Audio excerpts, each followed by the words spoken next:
For example, imagine we only want to transmit a single word from that sentence. You can think of it as a word guessing game.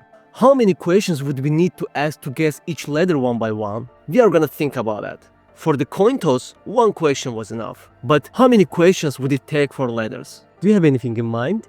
One of the simplest algorithms to follow is processing by dividing by 2.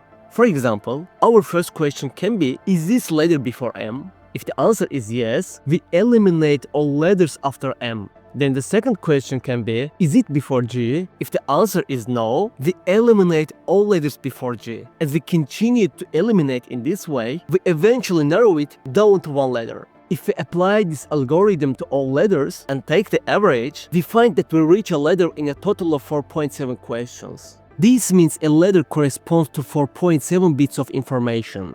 This algorithm is the simplest approach, and it's based on the fact that letters are distributed randomly with equal probabilities in our language. But we don't use letters in our language this way. For example, in English, the letter Q is almost always followed by U. Question, quiz, quality, etc. So there are some different ways or algorithms to predict the next letter. For example, if we know the letters is Q, we can choose U as the next letter without asking any questions. And this gives us a 1-bit advantage. The distribution of letters on our keyboards is already designed to optimize this. Claude Shannon calculated that we can find one letter in 2.62 bits in English. Look, the value dropped from 4.7 to 2.62.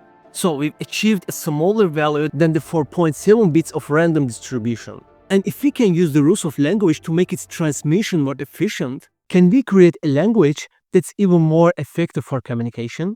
Or can we find a way to make communication faster? Look, when Shannon was thinking about this, it was early 20th century. So the most effective means of communication were methods like telegraph or Morse code.